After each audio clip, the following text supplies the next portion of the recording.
குடிமைப்பணி தேர்வை முழுக்க முழுக்க தமிழில் எழுதியிருக்காரு நமது தமிழ்நாட்டைச் சேர்ந்த அருண்குமார் அவர்கள்.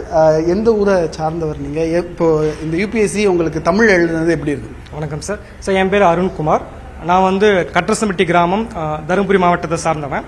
நான் வந்து என்னுடைய பள்ளி வந்து அரசு பள்ளியில் தான் படித்தேன். பள்ளி முடிச்சுட்டு கல்லூரி சென்னையில் படிச்சுட்டு என்னுடைய ப்ரிப்பரேஷன் ஸ்டார்ட் பண்ணி என்னுடைய முழுக்க என்னுடைய மெயின்ஸ் எக்ஸாமினேஷன்ஸ் எல்லாமே நான் தமிழில் தான் எழுதினேன். தமிழில் எழுதி இப்போ நான் வந்து ஆல் இண்டியா ரேங்க் 585வது வாங்கியிருக்கேன். அதில் எனக்கு ரொம்ப சந்தோஷம். அது மட்டும் இல்லாமல் தமிழில் எழுதுறதுன்றது ரொம்ப பேருடைய கனவு. யூபிஎஸ்சின்றது கனவு, அதில் தமிழில் எழுதுறன்றது கனவு. உங்களுக்கு இது எப்படி சாத்தியமாச்சு? என்ன இடையூறுகள் இருந்தது? அது எப்படி ஓவர் கம் பண்ணி? சார் நிச்சயமாக சார் இது என்னுடைய 8வது அட்டெம்ப்ட். நான் வந்து முதல் 2 முறை வந்து இன்டர்வியூ போயிருந்தேன். அதுக்கப்புறம் என்னால் எக்ஸாம்ஸ் கிளியர் பண்ண முடியல. இன்டர்வியூ போயிருந்தாலும் ஒரு குறைந்த மதிப்பெண்களில் சர்வீஸ் இழந்துட்டேன். இந்த முறை எழுதி நம்ம வாங்கியிருக்கேன். அதுக்கு எனக்கு ரொம்ப முக்கியமாக இந்த வருஷம் நான் ஸ்பெஷலாக பண்ணது என்னன்னு நினைக்கிறேன்னா, நான் முதல்வன் திட்டம் மற்றும் all India civil service coaching centre, இந்த 2 நிறுவனங்கள் இணைந்து கொடுத்த தொடர் பயிற்சி எனக்கு ரொம்ப முக்கியமாக இருந்தது. அதனால் என்னுடைய முன்னாடி அட்டம்ப்ட்ஸில் நான் பண்ணியிருந்த மிஸ்டேக்ஸ் எல்லாத்தையும் ஓவர் கம் பண்ணி இந்த முறை என்னால் சர்வீஸ் வாங்க முடிஞ்சிருக்கு. தமிழை எழுதுறது அப்படின்றதுன்றதே ஏற்கனவே பல முயற்சிகள் பண்ணியிருக்கிறேன்னு சொல்லியிருக்கீங்க. இன்னும் ஒரு வாய்ப்பு மட்டும்தான் மீதம் இருந்திருக்கும் இந்த தேர்வில் வந்து நீங்கள் தவற விட்டுருந்தீங்கன்னா. தமிழ் எழுதுறது கடினமாக இருந்ததா இல்லை எளிதா? இது தமிழ் வழியில் பயில்றவங்களுக்கு நீங்கள் சொல்ல விஷயம். தமிழில் எழுதுறது வந்து நம்ம எளிதுன்னு சொல்ல முடியாது, கடினம் தான். ஏன்னா நம்ம ஏன் தமிழில் எழுதுறோம் அப்படின்னா, அடிப்படை ஆங்கிலத்தில் கொஞ்சம் சின்ன பிரச்சனைகள் இருக்கிறதுனால நம்ம ஆங்கிலத்தை தேர்ந்தெடுக்காம தமிழை தேர்ந்தெடுப்போம். ஆனால் இந்த எக்ஸாம்ஸ்க்கு அடிப்படை ஆங்கிலம் ரொம்ப முக்கியம். முன்னாடி சொல்லியிருந்த மாதிரி எக்ஸாம்ஸ்க்கு வந்து நமக்கு ஃபர்ஸ்ட் ப்ரிலிம்ஸ் பேப்பர்ல 2 பேப்பர் இருக்கு. ஜிஎஸ், சிசெட் பேப்பர்ஸ் ரெண்டுமே ஆங்கிலத்தில் தான் இருக்கும்.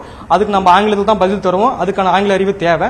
அடுத்தது மெயின்ஸ் எக்ஸாமினேஷன்ஸ் நம்ம தமிழில் எழுதலாம், இருந்தாலும் கேள்விகள் எல்லாமே ஆங்கிலத்தில் தான் இருக்கும்.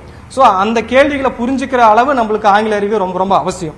ஆனால் நம்மளோட தமிழ்நாட்டு மாணவர்கள் குறிப்பாக சிலர் பயணத்துக்கு காரணம் என்னன்னா, அந்த ஆங்கில அறிவு நம்ம கேள்வி சரியா புரிஞ்சுக்க மாட்டோமோ, ப்ரிலிம்ஸ் பாஸ் பண்ண முடியாதோ, அந்த பயத்துல தான் நம்ம தமிழ்நாட்டு மாணவர்கள் வந்து தமிழ்ல வழியில எழுதுறதுக்கு தயங்குறாங்க. நம்ம அடிப்படை ஆங்கிலத்தை கொஞ்சம் வளர்த்துக்கிட்டு நம்மளுடைய சப்ஜெக்ட் நாலேஜ் இம்ப்ரூவ் பண்ணோம்னா கட்டாயம் இந்த எக்ஸாம்ஸ் வந்து ரொம்ப எளிமையான எக்ஸாம்ஸ் தான். ஆங்கில வழியோ தமிழ் வழியோ அது முக்கியம் இல்லை. இந்த போட்டி இருக்கிற இந்த சூழ்நிலையில் அதுக்கு தேவையான கண்டென்ட்டை நம்ம டெவலப் பண்ணிக்கிட்டு தமிழ் வழியாவே நம்ம எழுதி கட்டாயம் நம்மளால சர்வீஸ் வாங்க முடியும். இன்ஸ்டிடியூஷன் நீங்கள் சொன்ன மாதிரி இந்த நான் முதல்வன் திட்டம், அதே போல் இந்திய ஆட்சி பணி, இவங்களுடைய இன்ஸ்டிடியூஷன், இது ரெண்டும் உங்களுக்கு கொடுத்தது என்ன? அவங்க ஃபண்டு, ஃபண்டு, ஸ்டேயிங்லாம் நிறையா சொன்னாங்க உங்கள் நண்பர்கள்லாம். எப்படி இருந்தது அந்த அனுபவங்கள்? எத்தனை வருஷமாக நீங்கள் இந்த இடத்த வந்து சூஸ் பண்ணிட்டு இருக்கீங்க? Yes sir. குறிப்பாக முன்னாடி இருந்ததை விட இப்போ லாஸ்ட் 2-3 வருடங்களாக அரசு வந்து நான் முதல் திட்டம் மூலமாகவும் மாதம் வந்து 7,500 ரூபாய் ஃபெலோஷிப் தராங்க.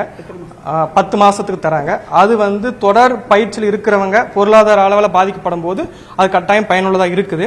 அதே சமயம் மெயின்ஸ் எக்ஸாமினேஷன்ஸ், ப்ரிலிம்ஸ் முடிச்சுட்டு மெயின்ஸ் எக்ஸாமினேஷன்ஸ் நம்மளுடைய all India civil service coaching சென்டர்லேயே இங்கே தங்கி இலவசமாக கட்டணம் இல்லாமல் ஒரு சிறந்த பாடங்கள் மூலமாக நம்ம படிக்க முடியும். அது வந்து பொருளாதார அளவு மட்டும் இல்லாமல் அகடமிக் லெவல்லையுமே ரொம்ப இம்பார்ட்டண்ட்டாக இருக்கு.